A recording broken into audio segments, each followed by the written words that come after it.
ungakhathazeki. Inkosi isikelele. Bamkelekile bonke abantu, ndiyabulisa abantu bonke egameni lenkosi uYesu. Amen.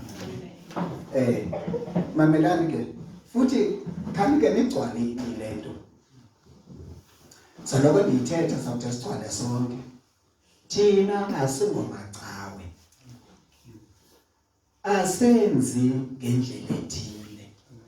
Mayike ingena apha kuthi endlokweni. Ngiyaqabela. Asingomacawe thina, senza nantoni na nakanjani na. Uba kukhonza uThixo kuloo nto yenziwayo. Cha okanye mandithi ke umuntu ofuna umarka X okanye uhlaba makaye eBhayibhelini. Xa uzabe usithi eBhayibhelini bazalwane bami xa nisenza kanje ngiyayimosha, ayike siza kuphulaphula. Kodwa uba awunayo into ethi eBhayibhelini akwenziwa kanje, suzisokolisa. Inkosi isikelele. Ibambe nabo. Siyafumana ni? Inkosi isikelele. Ndibulisele bazalwaneni. Okay, make ngisese ndiqhawule lento. Ndake yebethuna bekwe kwakho ixesha apho kukho ndima mfana ukuthiwa ngukhaka. Ukhaka ebekwane ixesha wanengxaki walaliswa apha esibhedlele eNelson Mandela. Abazalwane bandincedisa kakhulu. Inkosi isikelele. Kangangibazange kube lula ngakumbe inakwaba okwalalisweyo kum kwanzima ke ngoku ndamshiya. Abazalwane babesithi phana nomfazana. Yaqona basixhasa basincedisa kakhulu kwinto kakhaka. Ngoku ndiyicinga ngoku ndipha ekhaya emveni kwale nkonzo besinayo. Wayehakhe yazi uba ndiyalibala ukhe ndi-acknowledge isupport yabazalwane, ukuncedwa kwam ngabazalwane. iBhayibhile yenye into abazalwane ithi ngeentsuku zokugqibela abantu abakhona abazongabi nambuleyo. Iqaphela.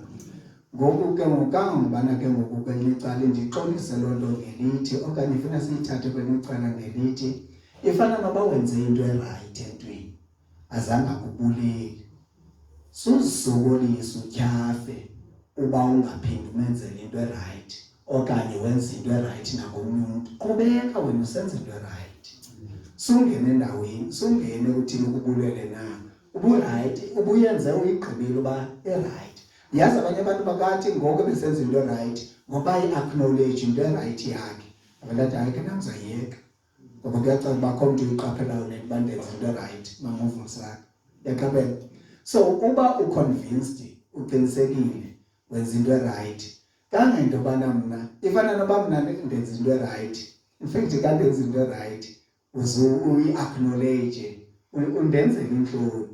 Ngoba noba ubungayi-acknowledgeanga okanye bungandibonisanga uyayibona, bendihleli ndiyazi uba ndenza into erayithi. Inkosi isikelele. Kanti ndithetha ngokwaseBhayibhileni ke mama umsulwa ithi iBhayibhile musanokutha amandla ukwenza okulungileyo okanye ningakruquki ukwenza okulungileyo.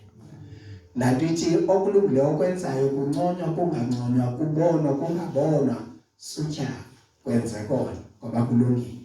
Inkosi isikelele. Siyafumana. So ndiyayibulela kakhulu ke loo nto bazalwane bami. Yaba yinto encomekayo kakhulu omama ophuza bephindelela. Mamelani kamacawe. Uhayi ke nantsi inkonzo ke ngoku emacaweni. Sinconywa umfundisi. Sinconyile umfundisi. Wathi mna ndaphinda. Hawu umama ophuza uyithathile njeni. Yabani bobucawe ke ngoku. Mna ke mama umsulwa ubucawe ndiyabukrasha. Andibufuni tu ubucawe. Ubucawe bukekele mani bubuzalwane bukekele nyhani kanti bujonge. Yebona? So masingabuxhaseli ngenkosi isikelele. Ndicela sityhileni iBhayibhile zethu kwincwadi kaDaniel. Andizuba mde. Okay, ndicinga uba andizuba mde. Athi ndijoke ixesha futhi ndathi nomthi. Uvela atsho ke. Awugqiba abe mde kakhulu. Kubani ixesha? 19 minutes past 9. Ukusembo 9. 9 to 10, 10 to 11, at least 2 hours. Yo, uqala umfazami yo. Hayi mandithi ke 9 to 10 at least. But andiqonda mhlawumbi ndingana kulo 10. Andiyithandi isivuya ku-10. Yana ndithi ke bazalwane umuntu makafunde kakuhle ilips. Read my lips carefully. Right. Oh, yayingasumhloba nantsonto mntana. Ndicinga uba ayizibande. But uba ithe yathi kanti indeke iyawubinde. Ndiyambulela uThixo apha ebomini bami. Bekubizwa amanqinazi. Sihamba kuloo line. Wena kuzawuthi ka umameleyo uyifake ebungqineni, uba uyifake ebungqineni uyayikhupha ikhona kuzayifaka khona nansi into endiqiniseke ngayo. Ingozi isisekeleyo. Ndimnandi manapha enhliziyweni yami. Ndimnandelwe lusindiso. Ndimnandelwe lusindiso yindlela uThixo enza ngayo apha emsindisweni. Hayi ndithi ngose ndigodukile emveni kwala mhlangano besekuwo ndithi hayi mani uThixo yingcungela ekufundiseni. Ndisamamele nabasifundisi bam bethetha apha phambi kwam. Uyamvuzela xa ethi kangangento kokubana ubuThixo kwakungenzekanga ngokwale ndlela bekusenzeka ngayo kulaa season iphambi koba ndazane noThixo ngengandikhokelelanga loo nto uba ndimazi uThixo. Nivile kayitshoyo? Ndive ndiqonda hayi mani uThixo kumba wokufundisa ingcungela. Apha Yolisa emhlabeni ndivonjinga lwazi oprofesa nokuthula. But eBhayibhelini ndiva ingcungela. Hayi ingcungela kumba wokufundisa. Engasisikelele. Umuntu ovela akufundisa ulela akufundise ngawe uvuka uzazi. Apha indimangaza khona kukubana ubuhleli uzazi. But athi akunika ilesson ngawe ebuthongweni. Noba kusephupheni ke kuloo nto yiyo. But abo ndithanda khona Yelisa kuba uvela uvuka uyi-understanda le nto uyiyo uba ayikho. Okanye ayiyo. Ubukufundisa ngendlela ekufuneka ngesimo ekufuneka usitshintshile. Vele uqonda uba andisathandi. Nam andisathandi ngoku. Akho mntu kwadibana nawe khange kube senkonzweni kushunyelwe kuthiwe kube ku-X kuwe ubuzilelele. Kodwa uvuke nawe. Futhi uvuke unqwala ubana ndiyimlube kuthethwa yena. Futhi nam umoya wami uthi ewe ayiyo. Ivele ngoku ke ngoku mna ezi zinto ndisasijongile asindimnandeli ngoba ndibona mna ndi-understand okanye ndizuza ukuqonda. Inkwasisikelele. Manesityhileni iBhayibhile zethu kwincwadi kaDaniel chapter 5.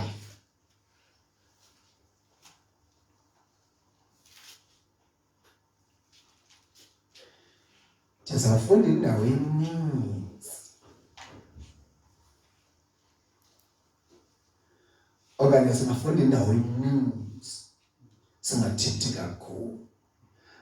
Okanye ndingayifunda indawo eninzi sithethe kakhulu. So kufuneka uhlale uzilungiselele nje macala onke eqabela. Uyandihleka umntana omncinci oneminyaka emininzi uyandi-understand. Ukuhleka kwakhe ukuthi ndazi wena. Ukumva umuntu athethe uthi ubusithi wena apha kuwena Amandla ndikwazi unjalo. Because isikelele. Kamanda kubani bengicinga kuyamanda nje manje ngikujazi nje. Kodwa ngodlela phansi andivanga usebashushu. Ne? Anekhathe asigodoli sonke ne? Okay, ungathi kuwe wedwa loo nto tata. Ndithe uDaniel chapter 5. Ne? indawo esawuthetha ngayo apha sigxinini sayona kukubana ndisabukele ke lento ndithi ndiyibukele uThixo yazi khameni bazalwane eyona nto ndimnandela kakhulu kule nto ndiyithethayo yokumnandela kwam yile ndlela uThixo enza ngayo kukubana ndifuna uthi Dlamini ndifikile kule ndawo uthi usindiso lulula kuhamba ixesha kambe ndiyanincoma nina bazalwane bam ingathi kulive yathethwa nje le nto usindiso lulula navena libona lulula hayi uDlamini uyithethile le nto futhi iminyaka athi usindiso lulula ndiqonda uba ndithi mna apha enhliziyweni futhi abantu bayathetha apha enhliziyweni zabo xa uthetha ushumayela qha bayikhuphi enzela uba bangabifani ndiqonda uba uyaziva nditsho mna usindiso lulula lo mfo ubhadlile kakuhle hayi lulula phaa kuye athi kuthi lulula ke wandisolisa apho kuwe nyhani uyaqonda ndiyayirithena lena ndibhekisa phaa ndiyayityhiliza lahlala lulula kuye ke nyhani oko bendiqonda uba hayi alukho usindiso lulula yabazalwane usindiso lulula into zesikelele hayi phela kunjani lulula qha ndiyayifumana ke ngoku le into okokubana ntanenkosi xa ifuna ulu-understand beke walu-understand uba luhamba kanjani ufikile ekuphumleni lulula ndithi ke ngoku njengomntu osuka kulaa ndawo uthi usindiso linzima kulaa ndawo lona lunzimanga lulula oko ngoba bazalwane sukela kwaba kwimini ke eyanditshintshayo ndinixelele yayisithi lime ndikhumbula kakuhle lo mini sisethwalukhulu kambe kasendikhumbula into zakudala ke vele ngathi yaye siyadila Dlamini sisethwalukhulu kuhlala apha kum ngaphakathi andisayazi noba engathi kuyathethwa na okanye usenzela ntoni kodwa ingathi kukho umntu othetha apha kum endiyovela ungayazi noba ungathi utsho ndawo kodwa uba ngathi kweendawo awunogqiba ukuba ingathi kule ndawo ngoba ngenye imini ndake ndamva ethetha uThixo ngezwi lomntu engathi uthetha umntu olapha emva kwam phezu kwam kambe ndandiseklasini ngaphethuka ndejeji akho muntu nankuya nomisi osibhalisa uphaa kude but uthethe kakuhle ngelizwi lomntu ndibhala kwi-exam room futhi angathethi into yezifundo nezibhalo ethetha into yobuzalwane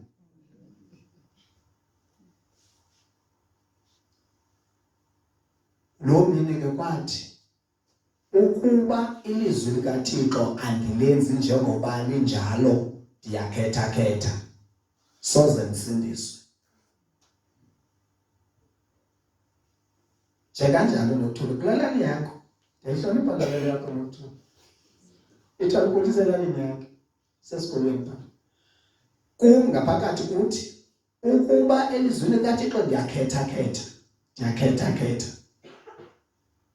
ndiyayenza le andizuyenza le ukhetha nako ndiyayenza le andizuyenza le kuthiwa lilula ndithi lilula kuwe xa ethi sisikelelwe ndiyavuma sisikelelwe yathi le nto soze msindiswe kambe ndathi ke ngokandibuyela kum mna ndiyiphendulayo uba kaloku soze ndisindiswe xa ndisenza kanjalo ngayikho into endiyisindiselweyo andifuni ngolo hlobo njengoba ndikhona enkonzweni njani khona enkonzweni uba xa kuseva amagwinya ndingatsitywa ndikhona uba ngemini yokugqibela ze ndisindiswe itsho iBhayibhile bazalwane ithi isiphelo sokholo lwethu usindiso lwemiphefumlo yethu kangangento yobana uba ulapha injongo zakho ayikokuba kusindiswe umphefumlo wakho ngemini yokugqibela awukho sendaweni erayithi for wena ilapho impilo yethu ke bazalwane ozeke ufumanise uba ndithi uba uzimiselanga ukuliphila ilizwi likaThixo njengoba lisitsho sube ndiphushwa loo nto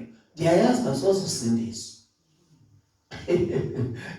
uThixo ingcungile ekufundiseni. Mamelani bazalwane, uzawuthi wena uhleli lapho phansi uthi zangatsho kulo ukubana ndingathanga ndenza njengoba besitsho ndakhetha soze usindiswe. Yayitsho kuwe mfundisi wami. Mamelapha, mamela apha uverse 22 ngicela simjonge. Benthe chapter 5 Daniel ne uthi bencinga samfundana siqale phakude but ucacisa lento yiyo endiyilento nizothetha ngayo. Uthi wena ke nyana wakhe, ndifunda kwizibhalo ezingcwele, ndithe Daniel chapter 5 verse 22 ne wena ke nyana wakhe Beleshazzar, akuyithobanga inhliziyo yakho, mamela ke, nakuba ubukwazi oko konke.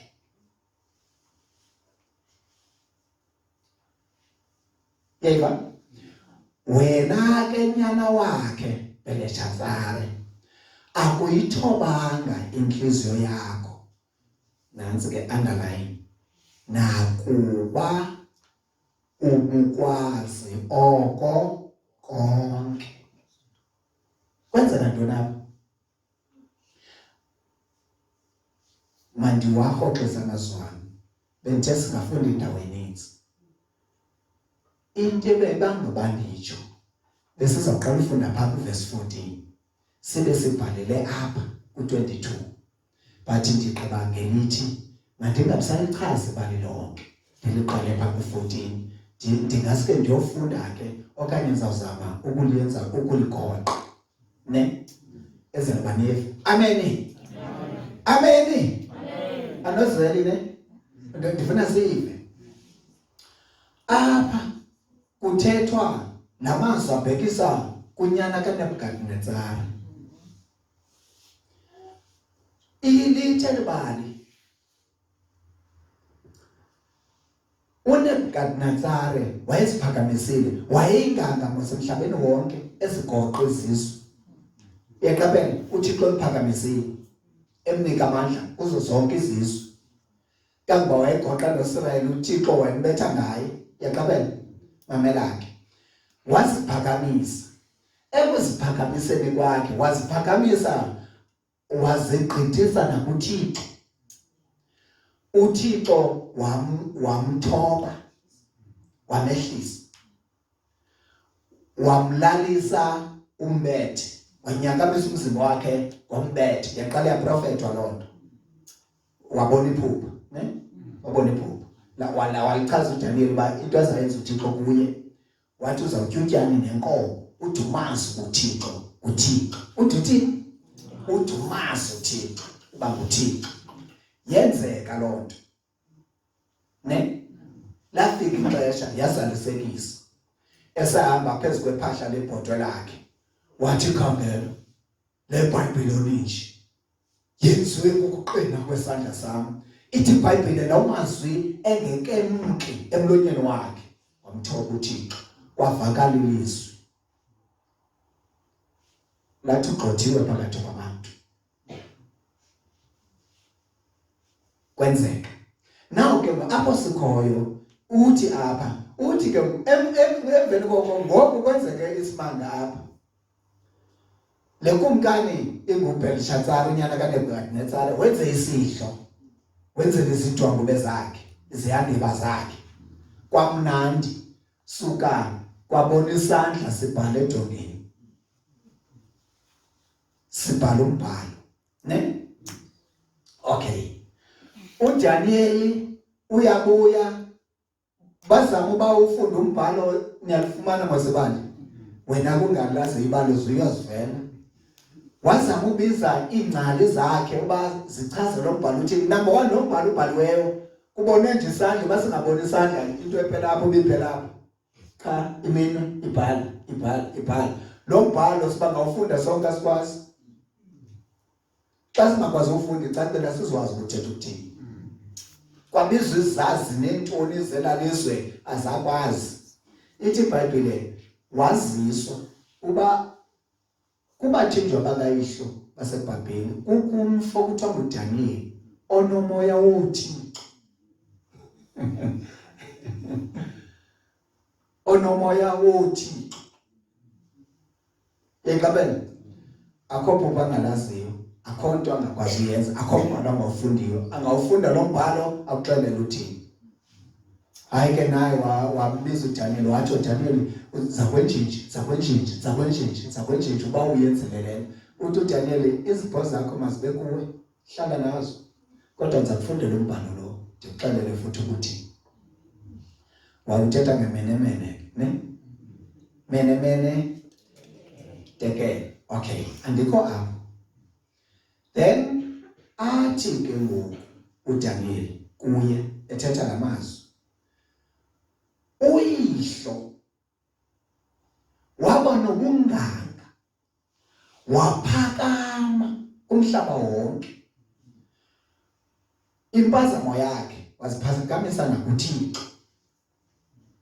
Wamthoba uThixo ukumbonisa ubana akukho ngaphezu kwakhe. Wamtyisa utyani nenkomo, wanyakanyisa umzimba wakhe kumbethe. Wathi wamazi uThixo uba unguThixo ongenakulinganiswa. Uthi ke ngoku apho sikhoyo, wena kumkani uthe uyazi yonke loo nto, kodwa inhliziyo yakho awayithoba.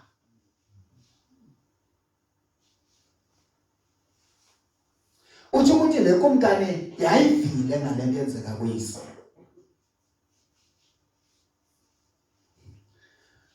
Wena ke nyana wakhe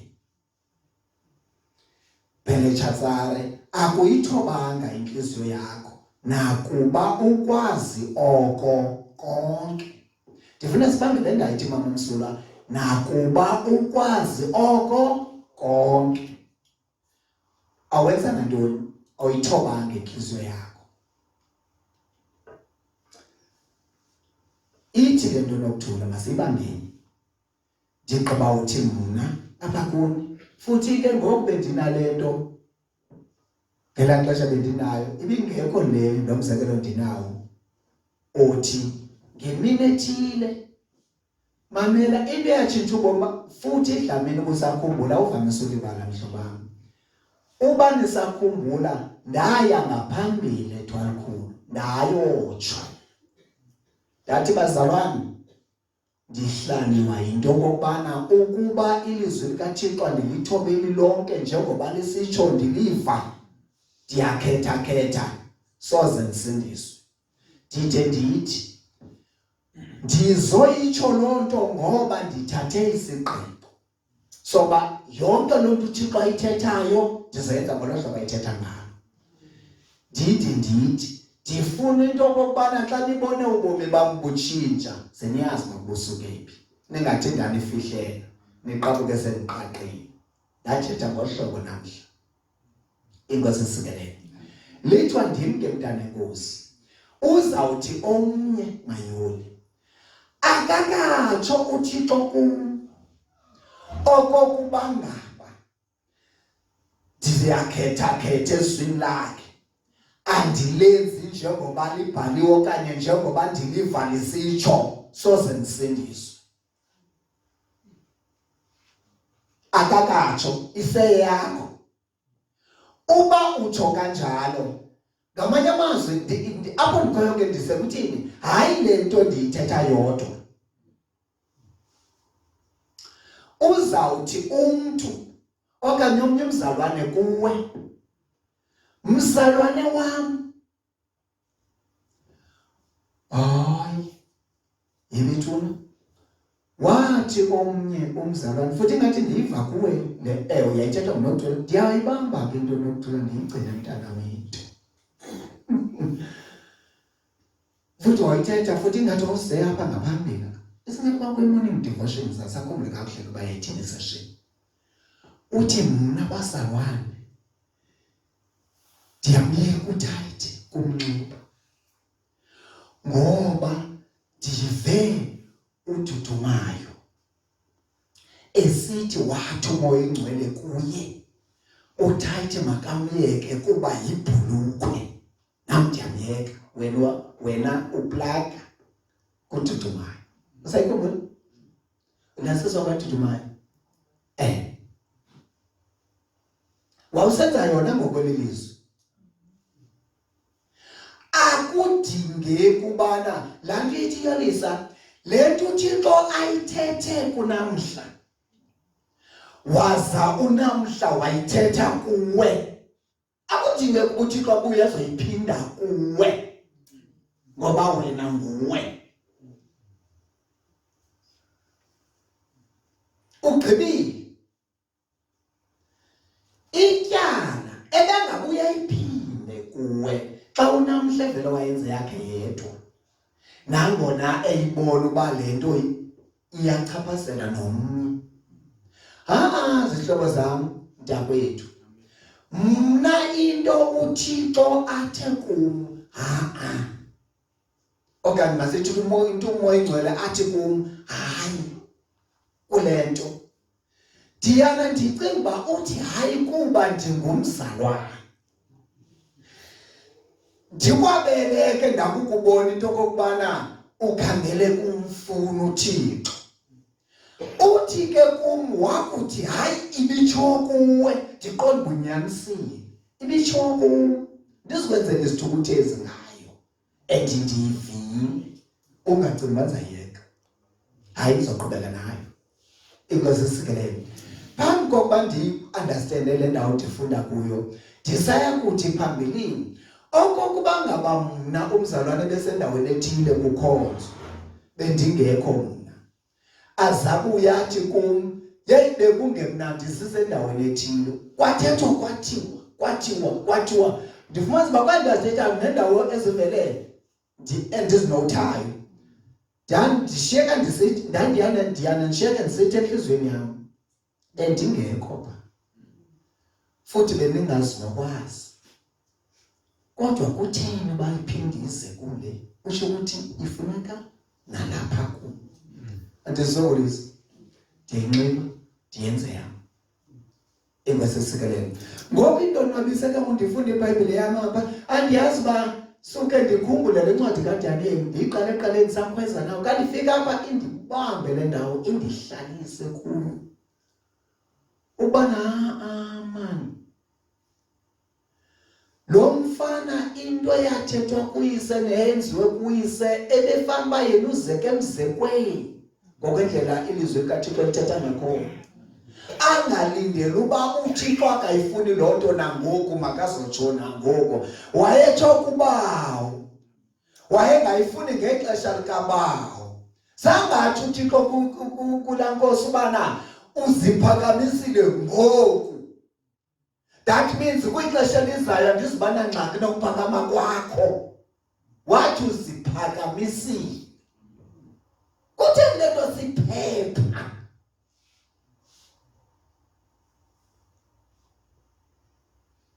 Kutheni le nto thina sifuna isizathu sokuphepha ekuthetheni kukaThixo? Masithi ithethiwe into kanje namhlanje, izwi likaThixo, imfundiso ethile, uThixo afuna usinika yona. Kwenzekile usibani angabikho phakathi kwethu. Athi xa eshelishelwa into ibiqhubeke ngekho, athi nina benikhona yeyenu bendingekho.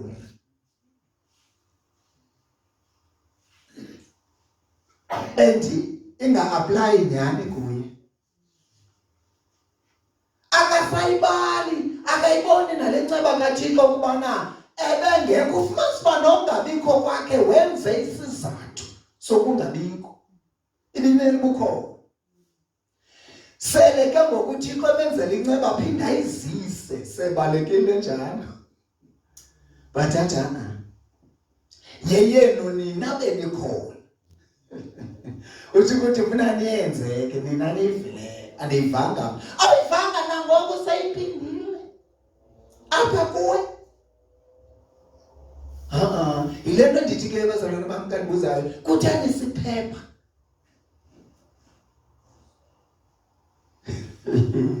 Hayi ndiyayazi uba kutheni isiphepha mamelani. Ndake ndafuna uphepha indawo asakhumbuli nje bangazama uyifuna umana le ndawo. Andikhumbuli tu, ndikhumbula kakuhle ndifunda iBhayibhile ndisekhaya. Kungekudala kangakanani nsinziwe. Ifana kwakulaa nyaka ndisasimiswa ngawo. Emveni uba ndifunde le ndawo ndokoza. Ndiqonda hayi mani. Kutheni ndifunde le ndawo nje? Kutheni ndiyivile? Ibingase ndingayiva. Ndisafuna ukwenza ngale ndlela ikhabayo. Ndiqonda hayi mani kutheni ndifunde le ndawo nje? Kwabe ndingayifundanga mani. Ukubonele ndilwa nam ngoku. Ndiqonda noba ndingazenza ungayaziyo ngoku sendiyivile. Ndiyayazi lapha. Ndifuna ukuthi ke ndiyafuna ukuthi ke laa nto ikhona laa nto yokufuna uphepha. Ndandifuna uphepha. Ndandizama uphepha xa uphepheki. Ndihlangothi kaloku bazalwane bethu xa ndithetha. Ezi zinto zenzeka apha kuni zenzekile nakuthi. Siyazazi. Mhlawumbi ngathi umntu bayagesa ke futhi imigeso yabo ba on point. Bagesa ngqo. Hayi. It's not guessing. I can say it's knowing. Ihamba kanjani? Ikwasesikele. Yile nto ke ngoku ifune ke ngoku into kokubana ugqibe emini. Mamelane ke. Mhlawumbi ndingayithatha layithi le nto niyidelele le ndawo. Ngoba ithi iBhayibhile ke kasekujole kwalaa mbhalo yathi ubukumkani bususiwe kuwe. Uweshiwe esikalini kwafumanisa uba uhamba and ubukumkani bususiwe kuwe. It's out about you. iBhayibhile ithi ngoba busuku wabulawa kwasefile. Ngoku ndithi xa ndiyijonga le nto uyabona uThixo akakuniki nechance uba udinga ubaqala kuwonisha. Wena ugqibele ngelaa xesha ubuyidelele uyive ngogxa wakho omnye umzalwane. Akanawo nenye chance enye uThixo azawukaqondane nawe malunga nalaa nto because uyayazi. Into ayiwisela kuwe qha sisigwebo esilandelelana nalapho. Uyise in fact zangavi wathobeka. In fact uba nayo ukumkani uNebukadnezar wayengazange acknowledge afikele ezingqondweni zoba amhloniphe uThixo ke wafaya. Lena ke kandinika ichance yoba ibuyiswe ithini ibuyele ezingqondweni izithobe. Ngoba bekulindeleke into yobana ufunde kokwenzeke kuyise. Ithi le nto ngamanye amazwi uThixo bazalwane ulindele into yokubana nina nifunde kuthi. Uba nisakhumbula ndiyana ndithi siyana sithi xa sikota okanye sicaphula apho siye sabhatyaza khona okanye sangenzi kakuhle khona sithi asenzele ubana nazi nje uba nathi sike sibhideke okanye sasike sibhideke. Yaqaphela senzele into yoba uzungabambeki okanye uzungabhideki ke wena kule ndawo ngohlobo.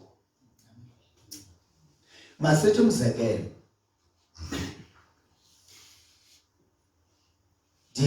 ndisanduyiphinda ndisithi ndake ngathi ndinika ukutya ekhaya ndivele emsebenzini ndilambe ndingubani.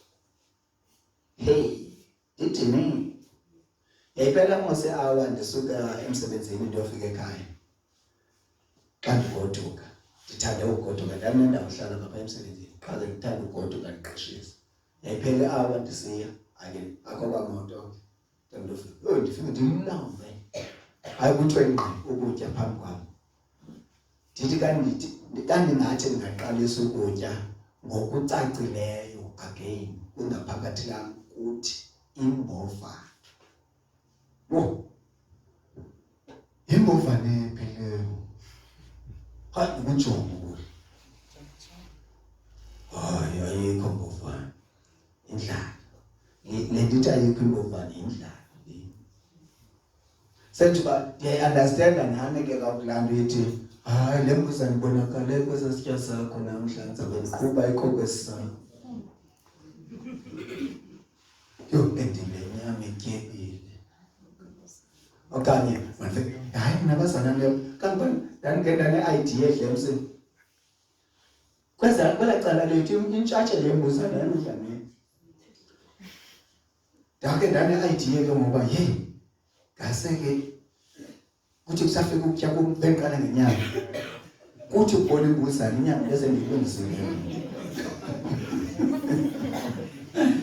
and ndandirongo bazalwane bami futhi athi udlame seyibonile imbuzane bandiqondiyo ibithini imbuzane ingabe kwesisami sitya ngoba ibingazuchazwa yona ibizawubekwa nje ecaleni sisebenze ngokudla futhi sidleni sonke ingake tuyile kwesami sitya ibe hlale zibekwe eziya zakhe hlale zibekwe eziya zakhe hlale zibekwe eziya zakhe kweza zakhe zitya ndade ndafikelele kuthini nami imbuzana ndiyifuni mhla ndafikelele kuthini nami imbuzana ndiyifuni aqala ndazibona ke ngoku kwesami sitya yo iwesimini isiduda ndifuna namhlanje iwesimini sisethwala khulu yahlekisa ngodlamini futhi lo mina sitya isidudu bandisakhumbula ntombethana nesiphakela nathi isidudu ekuseni okuthula siyatya isidudu phaa ngacaleni yabona masikawutya isidudu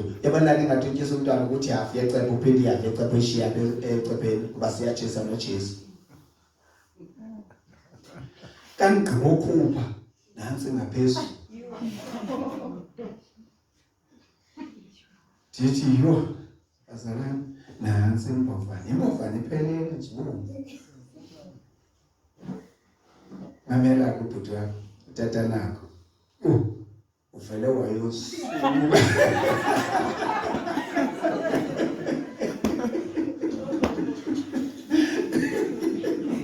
uvele wayosula hayi clean isule icaca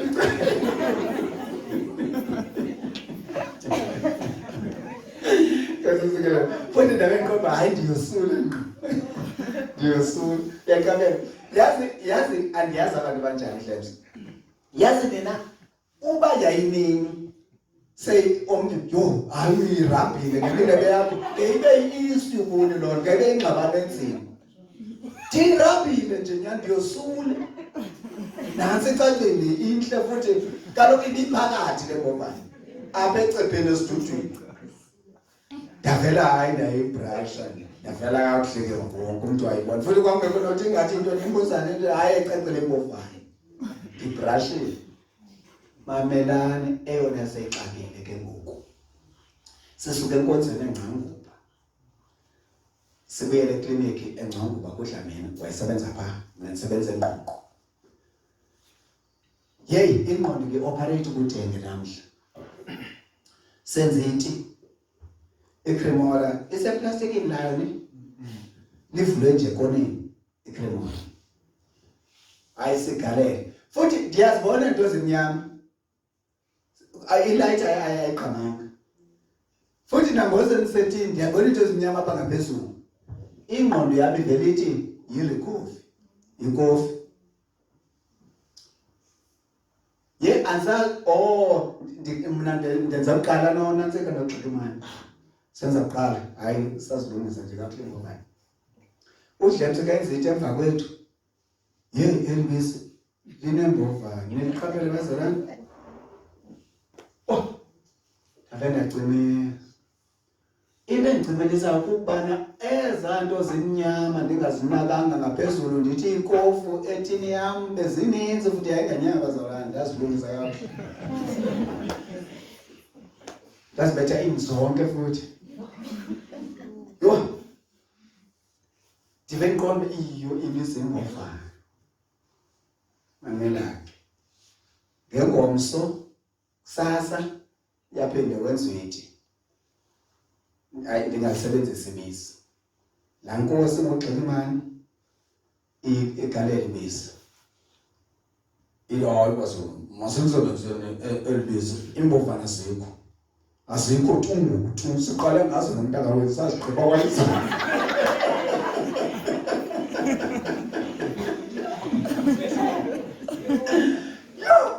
Ayakade ndicoma yiyo andimncinci entliziyweni. Endunyanisile siqale ngazo simingli ke sizigqibile.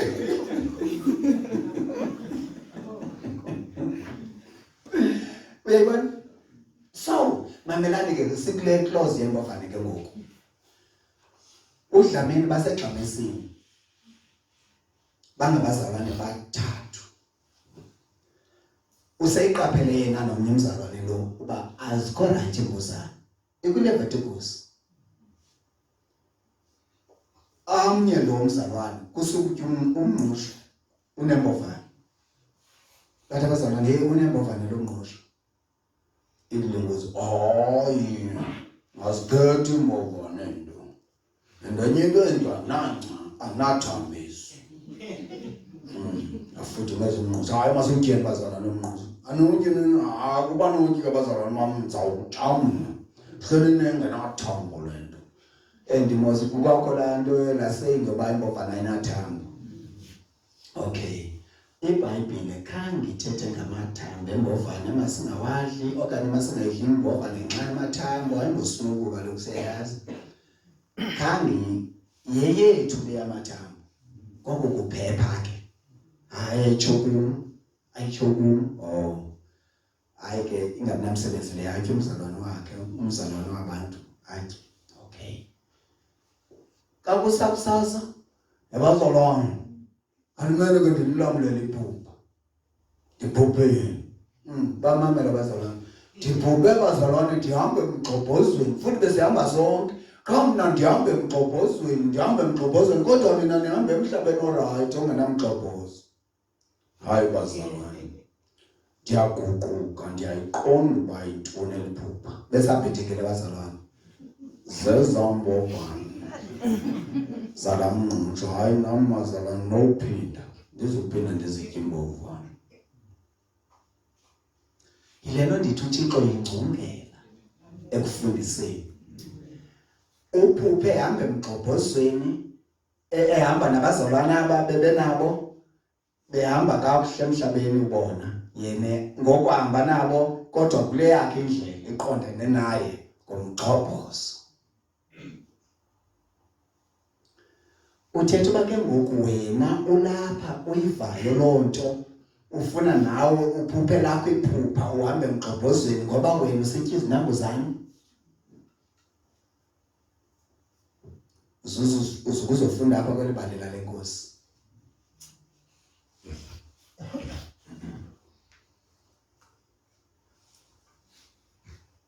Yabazalwane uThixo uthethe kakuhle nathi kamnandi gqithi kwincwadi kaDuteronomi. Wathi singcwele thina singabantwana bakaThixo. Ngoko masingayizingcolisi. Singabazalwane abayinqobo. Sikhethekile. Sosokolisa. Yintoni wena uzenza bhetere kangaka ungazenzi ezinye izinto enjezenziwa ngabanye abazalwane kungokuba ndispecial okanye ndikhethekile. Kungokungcono andikatsho. Ayibeki kanjalo iBhayibhile ayithi ndingcono. Ithi utheni? Ithi ukhethekile. Ithi ndikhethekile. Ndingumntwana kaThixo ndikhethekile. Ngamanye amazwi ndispecial. Andizingcolisi.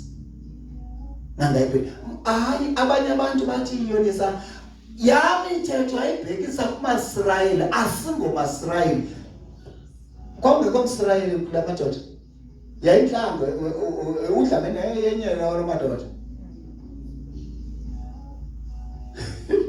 Uzothona yenye lo madoda. Sisi-Gentiles sinje singangomaSirayeli mntana Nkosi.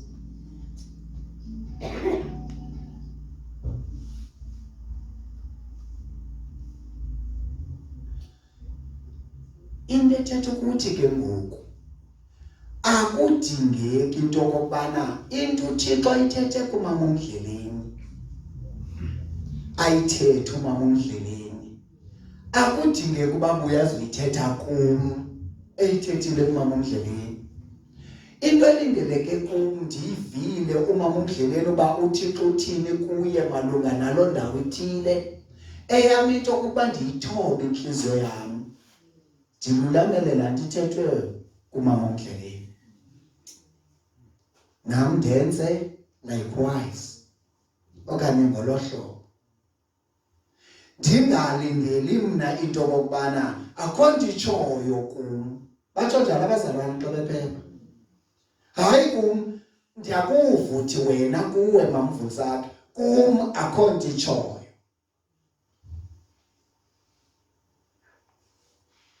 Userious ngokusindiswa kwakho? Xa ke yonke ke lento kwezihlobo zenkosi ithatha ukubana wena uyinikele kangakanani inhliziyo yakho ekhonzeni uThixo. Okona uyivulile inhliziyo yakho ba elekuthixo ethethe wenze, elekuthixo ethethe uvumelana uza kwenza, elekuthixo ethethe uvumelana uzokwenza. Iya i-understanding yakho isithi qwenge. La ndithi uya ukhula ekumazini uThixo, uya ukhula ekutyhilekeni lubaba lukaThixo. Kodwa okokuba ngaba usami kulaa ndawo ndandime kuyo, okanye mhlawumbi uzawuthi awumanga wena uchophe kulaa ndawo ndandichophe kuyo yokubana ndizokhetha, andizothatha yonke into ethethwa kumna, okanye yonke into kule nto inintsi kangaka ithethwa ngabashumayeli. Nokuthula lathi enigqobhoka kumlinisi sincokola ngezi ndawo lathi hayi andiprescribelwa mna ngumfundisi, ndiyahluza mna ndenzi yonke into anonika i-dons and don'ts, anonika i-do's and don'ts mna ngumntu. uThixo andinika ingqondo uba ndihluze ndiyazi into endifaneleyo nengandifanelanga. Mamelani uzothiwa nawuthi ke mhlawumbi uyothi mkhaya umntu apha phantsi akasinikanga uThixo ingqondo. Usinikele ntoni? Akasinikelanga uba sihluze uba yintoni esifaneleyo yintoni engasifanelanga. Azange niyive iBhayibhile phela ethi iindlela zendoda zithe tye kwawayo amehlo. Ibiphi ke ngolaa ngqondo ngokuzithe tye? Kodwa isiphelo sazo intshabalalo. Iphi laa ngqondo? Ilaa ngqondo izibona zithe tye zonke, nezi zimsa yena entshabalalweni uzibona zithe tye. Awuya loo nto kaloku le ngqondo ifanele kwenze njani? Le ngqondo yokubana siyibeke uba yeyoba siyisebenziseyo lesiba uThixo uthini ezweni lakhe. Uthi uthe wena ukwazi konke oko, okanye nakuba ubukwazi konke oko ndakwenzayo kuyihlo, wena washiyeka ungayithobanga inhliziyo yakho, then uzawujayivela ke isigenceni esikhalisayo. Ithi ke ngokulelo le ngqondo yakho yoba uyisebenzise kuyo yonke le uyivayo iwa phezu kwentloko yakho. Khumbulani kwincwadi kaYohane bazalwane uthi uYesu ukuba sithe sazingisa ukuhlala emfundisweni asinikeza yona sawube singabafundi bakhe ke inyaniso. Agqibathi kwenye ndawo naye niyakuyazi ke inyaniso, yaye inyaniso yakunikhulula. Ndiye phaa ke kumfundisi omncinci kulaa nto bethi kufuneka uhlale eYeswini, okanye uthi yena masime enkululekweni athe uKristu wasikhululela kuyo. uKristu sikhululela uba sizingise ukuhlala emfundisweni yezwi lakhe. Uba ke ufuna ndiyithethe ngokwalaa ndlela okanye ngokwalaa thoni yeDeuteronomy ithi ligcine izwi ukuze ungene ulime ilizwe elo endikunike lona. Wathi kumfundisi wami elethu ilizwe esinikezwe lona lusizo, ukuze singene sime siphile elusindisweni njengoba silindelekile kudingeka sigciniswe lithiniswe. Uthi umfundisi uqhekeza lamandla amakhulu kangaka avusa uYesu ekufeni ayaphila apha kuthi, kodwa ephile njalo ingamandla okuyisa yonke into esijongana nayo, kodwa sishiyeke sisoyiswa yiyo yonke into esijongana nayo ngoba siqiqanda ukuba sebenza kanjani. Kodwa singathi sifumana ubana lamandla asebenza kanjani, lamandla azawuthetha izinto azithethayo apha kuthi, futhi enze izinto azenzayo apha kuthi. Uthi umfundisi wami yena sisikelele, siphila nezinsikelelo. Nokuthi iBhayibheli lithi sisikelelwe hayi nje kancinci ngazo zonke izinto ezisingise komini nasekuhloneleni uThixo. Ngamanye amazwi, we have all that we need. Kodwa if we do not know how does it operate, kuzongathi akusikho. Ukuba ngaba asazi uyibeka kanje kumfundisi wami ubana lamandla akhona apha kuthi inactive, afuna uactivatewa. Lensikelelo ikhona, ezinsikelelo zikhona apha kuthi zi-inactive, zifuna uactivatewa. Ithi lelo zikhona izinsikelelo akhona lamandla apha kuthi, kodwa adormant, awenzi into, ahleli. Kodwa afuna thina senze izinto silindele kuba sizenze. Xa sisenza zona lamandla athi come to act, to ekusebenzeni aba active, activated.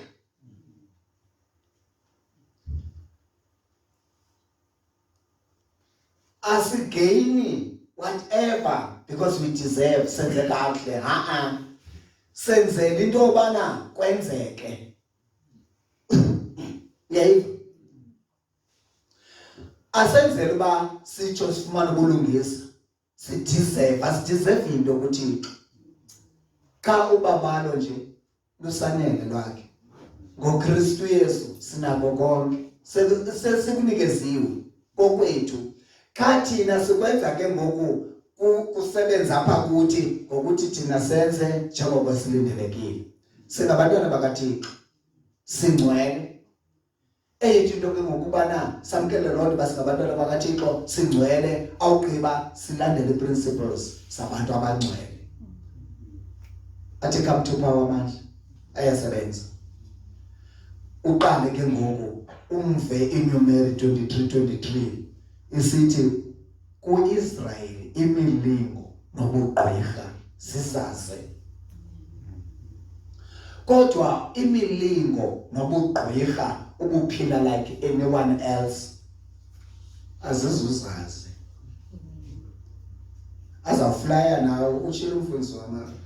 Awufika amagqwirha kwenzela ingxaki. Bamdleleni kuvuka ebusuku. Ndithe ndathi ndaphuma ngisitya ngisisiwe. Engathi ungavuka ugaba apha ebusuku. Uzawuphupha usitya nangoku. Uba uphila na kanjani. Futhi utyile nyani. Vuka ugaba ekuseni. Hamba nephuwa wawo. Egaba ngantoni ngapha kona? Awunalwandle. Hayi khona into engayiqondiyo. Uthi unento engayiqondiyo. Uyatyiswa.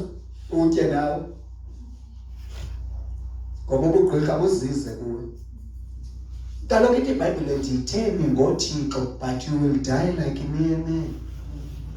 Ditheni ngoThixo but uba niyamkelile into uba ningoThixo na ufa njengabantu. uThixo kalindelanga loo nto kuthi. Asimelanga thina soyika amagqirha fanele boyika thina. Inkwesisikelele.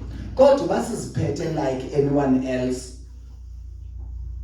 anyone else knows amagqwirha ezinothanda kuye and nathi siziphathe njengabo bonke namagqwirha azawenza kuthi ke njengoba esenza kubo bonke kodwa bathina siziphethe okwabantwana bakaThixo abangcwele then wona sizowaxelela uba mawathini but ayazi bafuneka ethini kuthi azawusoyika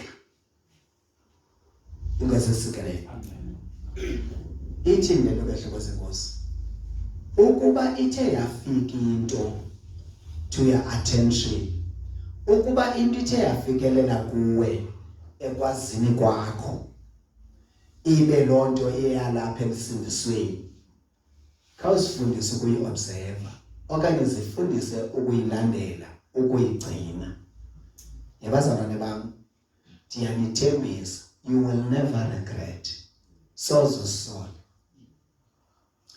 mna kwizinto zonke ndiseke ndavumelana nazo ndingazi-understand but kamva ndiloko ndifumana into yobana yayiyona ndlela kanganto yoba ngoku Yolisa andisenangxaki ukuve ndithi nje ndingenemcimbi hayi ubutsho kanjalo hayi ndim lo uzayenza siba nexhala thumbs up ngazisikelele indihlekise ke ngoku umuntu ongathi urhalela umzekelo babe noma khona ndithi senjoba in case simzimntakazotsha uthi kanti bendiyi-role model kasibani athi umuntu uyarhalela umfana noTatuwile kodwa izinto endizithethayo uthi wasuka bubuxhego wenza bubuxhego ndithi xa ndithetha nani asisukanga sangala maxhego bumini izimvezi ziyafika sanibona uba zininzi ziyafika abantwana bam nathi namhlanje siqalisanga abantu abasha sithi basifike ethwala lukhulu omamathika athi mamathika abantu abatsha bavamise banengxaki abantu abatsha ndiyanithandazela ndiqonda uba on top of my prayers there is this additional prayer thank you but ndiphinde ndithe enhliziyweni yami into endiyaziyo kunengxaki ayikho kuthi sodwa ikhona nasebantwini abadala uba ayikho bawelane oqala ndiphendule kuloo ndawo but ndiwuthatha umthandazo lo andidophisha ngawo kangoba makube mhlawumbe ke nyhani wayithandaza nyhani uba naku ngisamini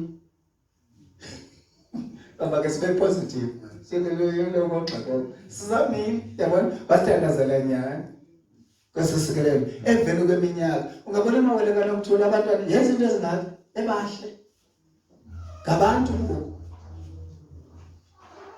anthethi konanga babengekho nobukana bafika imithandazo esigcinile yamaXhosa ingasisikelelo lithiwa ndim ke ngokuhlobo zenkosi make siqwalaseleni mamelani niyazi iBhayibhile ithini ithi iBhayibhile zonke into ebesenzeka kwiTestamente endala zabhalelwa thina ukuze sifunde kuzo uba bekusenzeka kanjani uThixo kwezi zinto sifunda ukwenza kukaThixo sifunda uThixo uoperate kanjani wenza kanjani uThixo phakathi kwabantu utsho ke ngokuqonda uThixo wenza kanje nangayitsho ngokuwe ngqo wavilizwe ethetha ngelizwi lomuntu kodwa ubuthethile ngelizwi lo hayi kaloku bazalwane mamelani wathetha ngelizwi lomuntu nala kum ngenye imini ebusuku ekuseni thambelani inyaniso uthethe bake bazalwane bam ndandinoyithula loo nto ayizanga kundodwa laa nto mna ndingoThixo unyana uThixo uyise uThixo umoya oyingcwele kuthi ke hayi wayithetha nale Trinity ndim uba masithambele inyaniso ndingulindane ngayi-1 nokuthula okanye ndingulindane ndiyi-1 ligama lomntu omdala ke nina nezolubezi Quentin yaqabela ndiyi-1 kaloku soze kuthi ukuthethwa nawe namhla thambelani ngabambi izipekisi zakho zinegama uzawuthi ke nguwe unabani zanoma uzawuthenga ngusweet nezipeks zakho kodwa izipeks zibala kuwe uyi-1 so soze kuthi uthambele inyaniso kaloku kuba kuthethwa nabanye yintoni inyaniso bawo bangcwalise ngenyaniso ngayo inyaniso lilizwi lakho inyaniso that means uThixo uthi masithambele ilizwi ngamanye amazwi lento ithe uyivayo isuka apha elizwini likaThixo khawuzifundise ukuyithambela kukuthini ukuyithambela uthi uThixo ndizoyisusa inhliziyo yelitye kuni kwincwadi kaEzekiel ndinike inhliziyo yenyama ehlabekayo lilizwi lami ngamanye amazwi ilizwi likaThixo makalithethe ukuthi mamumsulwa sihlabeke yonke lento uThixo akayenzeli yena uyenzela thina yonke lento uThixo akayenzeli bakuncedakale yena uyenzela bakuncedakale thina othambela inyaniso okanye othambela ilizwi likaThixo akuzutshintsha impilo yomnye umuntu uzawutshintsha yakhe ongalithambela ilizwi likaThixo akuzuchaneka impilo yomnye umuntu kuzawuchaneka yakhe ithethe ukuthi ke ngokulonto ngemini yokugqibela akazusindiswa yena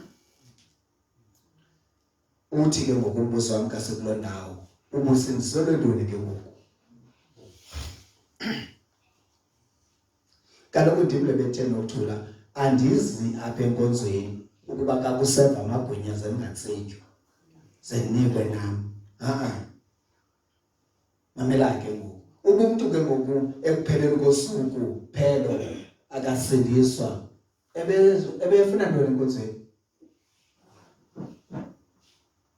senjuba mna ayike bazalwane noko andiboni umuntu ongathi asindiselwa amagwinya ndokwazi akekho ngoba benosuka atsho xa ubana uyasazi mos amagwinya siyawenza loko emamele ubana xa kwinkonzo athi ndizazigqithisa apha ndibulisa abazalwane asithihla sikwaloku ngabayi-2 uyabona asathatha amagwinya agcwala indlela angabezigqoko ingozi isikelele sentsho whatever umuntu empenoyibeka yintoni ngoba ithi iBhayibhile umuntu anganikezela ntoni ngenxa yomphefumulo wakhe ngoba mna ndinganikezela konke in fact itsho kwincwadi kaYobhi ithi ewe kaloku ngenxa yomphefumulo wakho umuntu anganikezela konke onako ndingathi ndingamthinta nje ngoku ungamumva ungatshintsha ukuthetha but uYobhi wathi wema enyanisweni ngoba ekunyanisweni njengoba umfundisi omncinci besitsho xa ukhilekelwe licebo likaThixo nomlilo noba angazama ukoyikisa uSathane athi mawuphindwe 7 times uqonda nokuba ungaphindwa 14 times or 21 times it doesn't make sense it doesn't make any difference I'm not gonna do it noba ungaphindwa kangaphi ukuthi uphindaphindwe kangaphi awujiki lenyaniso ndiyifumeneyo uba iyaxoxa endinyani bazalwane bam njengoba satsho umfundisi uqhekeza apho uba bakwazi ukuba neboldness kanje ukuthetha inyaniso then awukwazi ufikelele kuthini uqonda let what goes up goes up let what goes down I'm gonna say what I need to say ungaqalanga wena waba convinced but this is the way mamela awunokwazi uthenyukayo mayinyuke ehlayo mayihle ukuba kufuneka ndithethe kanje ndizothetha kanje ukuba kufuneka ndithethe lento ndizothetha lonto lento ungaqalanga wena weyisakala iBhayibhile itsho nje hlobo zenkosi bana kwawuthi kokwethu ukumthobela kwakuba kufezekile siqale sikohlwayo kungamthobeli ngoba liphulo esikulwelo lokubana sithimbele zonke ingqiqo ekuthini silulamele uKristu simele mntakaxhekeza basemlulameleni uThixo akudinge ukuba uThixo into ade azoyityhila kum. Ubuyityhilile kuqhekeza omncinci, uqhekeza omncinci andabele yini itshona kum njengoba itshilo kuye. Anide niyikrobele nahlobo zenkosi ubana aba bantu bafuna kude kubekho into etshoyo kubo ayiditsho. Hayi kanti ke niyijonge nakwelo cala. Mamela ke. Ibimele ba ndaweni yokuthi akukho nto itshoyo kum okanye ayikatsho kum. Ukubuyele kubana wena ke umfuna uThixo njengaye. Ngoba uba beke sijonge ngolo hlobo uzofumanisa into yobana kwawena uze ngecala kunaye. Yena umfuna uThixo kangangoko. Ngokuba kuba nezinikezele emfuneni uThixo ngoba uthe ndifuneni niza kundifuna. Uthi I've not said unto Israel that you must seek me in vain. Anditshongo kuIsrael uba makandifunele ilizwe. Ngamanye amazwi njengoba ndithe kuIsrael makandifune uzondifumana. Ithi iBhayibhile niza kundifuna nize nindifumane xa nithe nandifuna ngenhliziyo yethu yonke, ngenhliziyo yenu yonke. Ngamanye amazwi ke nantsi inyani. Uzofumanisa uba wena uyamfuna uThixo nothi wena ke lo mntu. Uyamfuna uThixo xa awumfuni ngenhliziyo yakho yonke, umfuna ngenhliziyo emangxa. Yena bethe in fact yena belindele into okubana umfune ngenhliziyo yakho yonke. Lona ke ngoku umfuna ngenhliziyo yakhe yonke uzamfuna amfumane. Kawukuplaga apha kuye kaloku uzisokolisela ntoni? Ngoba mna uba bendinguwe ngethi lo zinikele ngenhliziyo yakhe yonke amfumane uThixo athethe into kuye loo nto ayithethayo ndifake epokethini.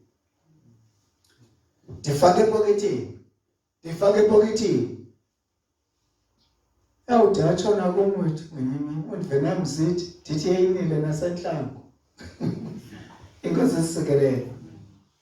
Andiyazi noba bake barhalele nabantu kumva bona uThixo qo. Kwake kwashunyelwa ke ndiza kwehla. Ngoba ndizawuyeka yona. Kanti bekude kakhulu ne? Uyisenguthe 20 past 10:21 ndizawuyeka. Kwake kwashunyelwa ngenye imini komnye urhatya sehlangene singabazalwane kwathi uThixo uyathetha. Hayi ngendlela enye kodwa ngezininzi qha ukhathalo. Kwathi ugqitywa usherishwa ke sasiyana kusherishwe sasiyana sithandaze kusherishwe uphinde kuthandazwe emveni kwakho sibulele. Kwathi kwakuthandaza lo mthandazo wesibili ugqitywa ukuthi uThixo uyathetha lenqoma ndifuna ukuva apha kuwe. Yathetha ndivile ukuthi uyathetha.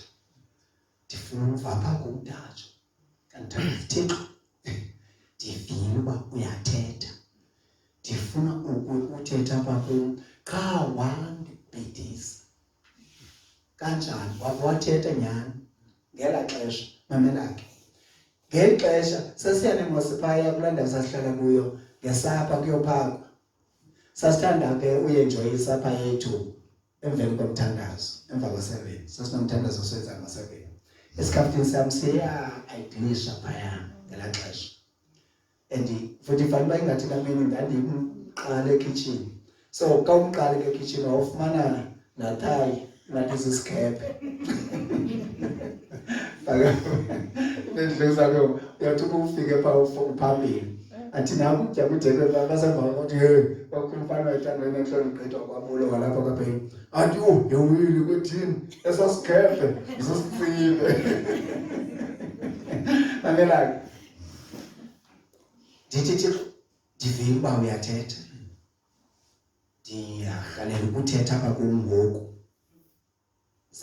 Ndathi ndiwugqiba la mthandazo bethethile. Ngomso faster. I-fasting yakho uyiqala ngoku. Ndathi hayi kaloku ndiyakuva uyathetha. Andinangxaki nofasta ngomso kodwa hayi ngoku kaloku. Ngoku ndithi ke ngoku ndibona isikhaftini sami. Ngayithi ndiqala ngoku kaloku ndandinizawuthi ndithi amen kuyo. Andifuni loo nto. Andifuni Thixo thetha kanje. Uthena maphambi kwesikhaftini sami. Futhi ngoku ndiphendulayo ndikhona ndibona isikhaftini sami. ngoku ndithi hayi kaloku andingxaki nofasta ngomso kodwa nothi ngoku hayi kodwa ndathi ndisithi amen ndaye ndiqonda ndisendisakile sendibhodile laa ndithi ke ngoyabe sendifundisa ngexesha lokuba xa uthi makathethe awuzumxelela uba makathethe athini and angangathethi le nto urhalela ayithethe mhlawumbi although mna ke ngalami ndandingenanto ithi ndifuna athi you understand but surely ndandinayo le nto ndifuna ngayithethi isikaptini sam makasiye sona ngendawo yaqaphela kanti unijonge kwesasikaptini wathi okay utsho kamandi ufastile when uyafasta ifasting yakho yangomso uqala ngoku ndathi ndisithi amen ndaye ndiqonda uba ndivele uyathetha and ndikwi-fasting ngoku andisaya esikaptini I'm sorry to myself.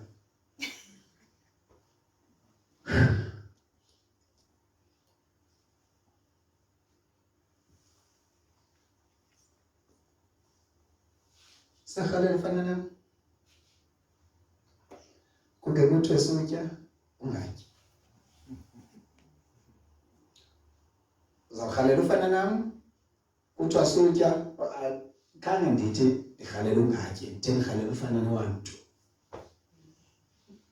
Yabona uba ke ngoku understand into oyifunayo.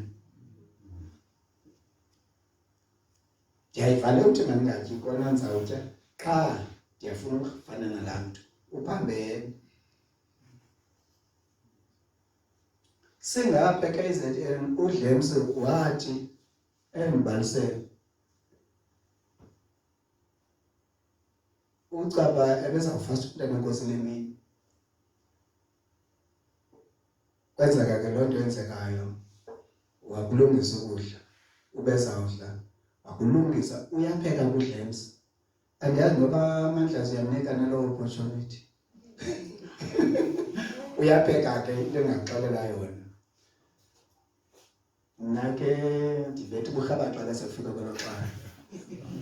Andingasokolisi kaloku into entoze. Njengoba ndibona ndikhawuleza ndikhawuleza oko. Irayisi ndiyayihlamba ngabinaxhala.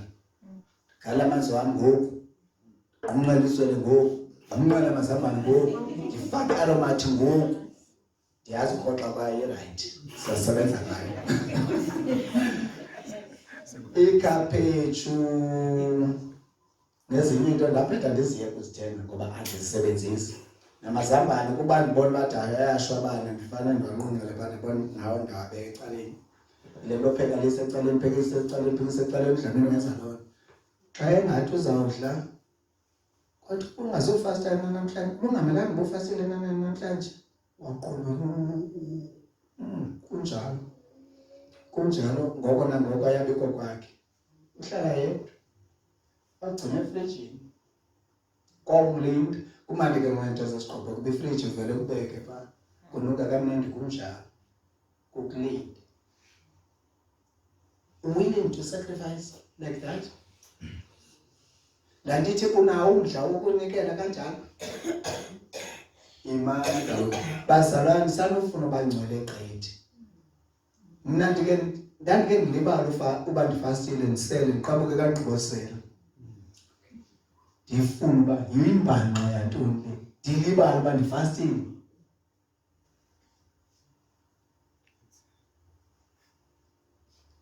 Nditsho uba ndiyayibona le yakhe ndokosi yobana uyazazi ufastile futhi awunangxaki awulibalanga nolibala xa urhalela ukutyuku. Yini kaloku uve kuxele kuku namhlanje. Yo, and uyazazi Moses babeke wathi andizutya namhlanje sezihleli zingcanca zithi.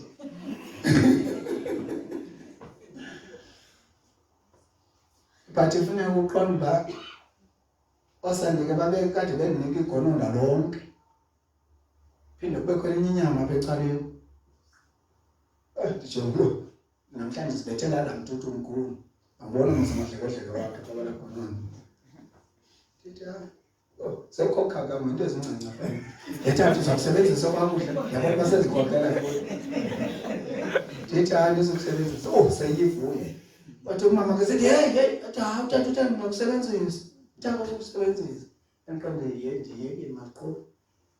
eqabela but isuka kulantu bana uxele kanti uqonda ndifastile kanjani and ndifasting mayicaleni ubonelandelayo mamelani ndiyana ndithi kandithetha ndiza kwehla bazalana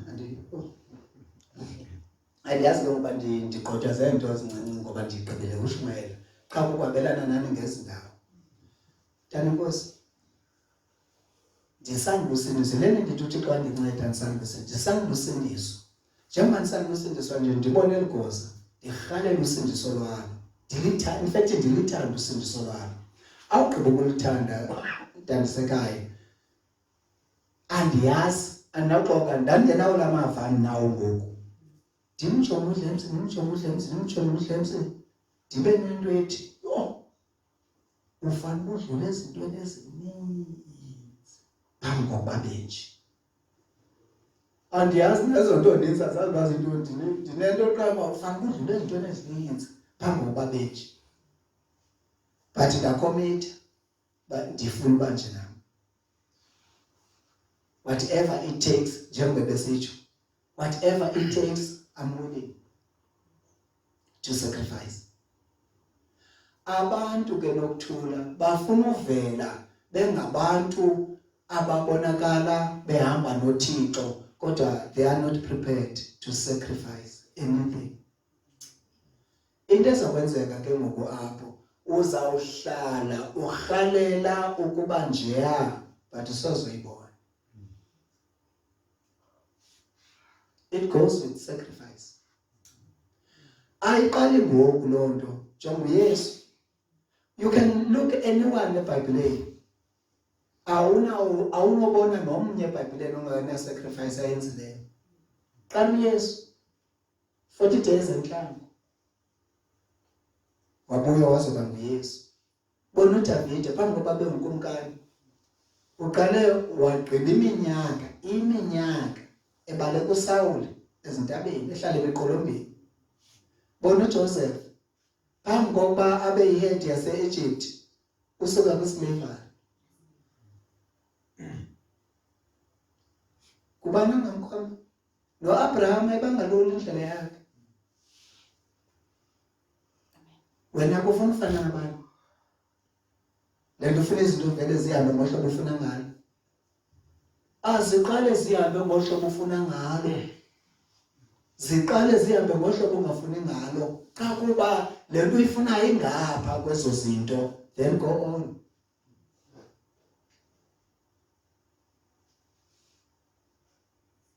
inkosi sisikele but ke apho ndikhoyo let us learn masifundeni omnye komnye lento etsho komnye solinde kuzotshiwo nakuwe ngoku itsho kuye itshiwo nakuwe into embi ke ngokubana njengoba wena ungafuni into etshiwo komnye izotsho ibe itsho nakuwe uzawuba mnandi xa ushelishela umuntu into uthi xa ithethileyo kuwe engayithathi yena yenze yakhe uzawujika ungabi mnandi ufuna usithi ndiyabona abazalwana bandithembi uba mna ndithi uthixo ingathi akatsho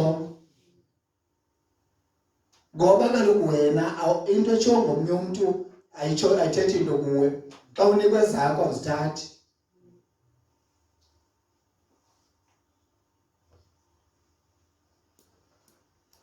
but ke eyona nto make siyenze ngehlobo zenkosi make sizithobeni awuzithobi emntwini kulo mntu uzithoba kuThixo lothethe kulo mntu uthoba inhliziyo yakho kuThixo uThixo uyayibona yena inhliziyo yakho ithobile futhi uyithobele yena ufuna yena and we are not trying to make names guys asizame noba sizenzele amagama kuni iBhayibhile thina seyasaba mnandiyo ithi mabenje nje abantu kucinga ngani bathi ngabafundi bakaKristu amagosa emfihlelo zikaThixo leyo into isanele yebo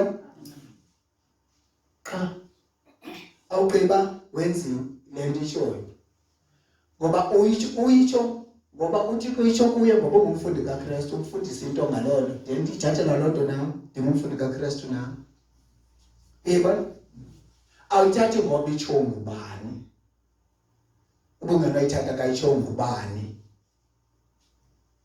uThixo ikrasha kakhulu loo nto ifana nento yobana into izibe kanti ithetha into kuwe funeka ize kuthi okanye isuke kuthi uzawuhlala wena ezakho izinto uzibhuda ngoba ujonga ubana ngubani uthetha lento kuwe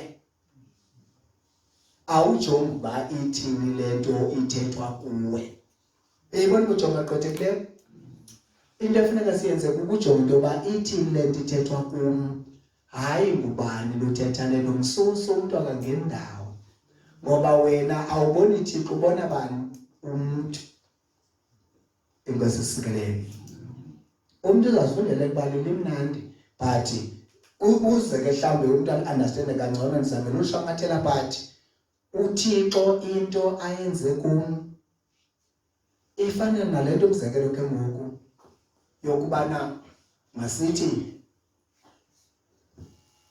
yazi nyani ibalulekile lento hlobo zenkosi ba masifundeni kubantu abanye bayava bayindlela ukutshata njani ashiye umuntu ebambele uba mina ndizawutshata kanje umuntu onje okanye ndizawuhamba ndiyotshata apho ndithanda khona atsha umuntu otshate kanjalo abe nengxaki phambi kwakho kwenzeke yonke into isimo nawo ngobungesithandi xa besehla kuwe kodwa nawe uphinde uhambe utsibe uyotshata ngolahlobo uvele ke wena ungasurvive ungalast uvele ufele kuloo nto ubulindele ukuthi kwathini aphinde athi kuwe ayondlela okwenza leya azotsho kuwe ngoku ubuyazi kuxelele kakuhle unendlela erayithi yokwenza wabona futhi nowenze ngokuqinisa intamo yakhe ngokuba yenza lukhona inhliziyo yakhe uphume phi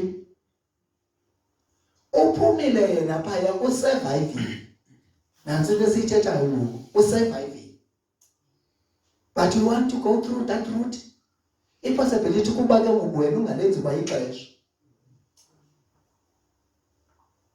uzawusola bani masifundeni nyani hlobo zenkosi mamelani into endiyithandayo kapha ekusindisweni kubana wena inhliziyo yakho inikela kuThixo uyinikela emsindisweni but usindiso livele ukufundise nokuthi ube ingcaphephe nakugeneral living awu regret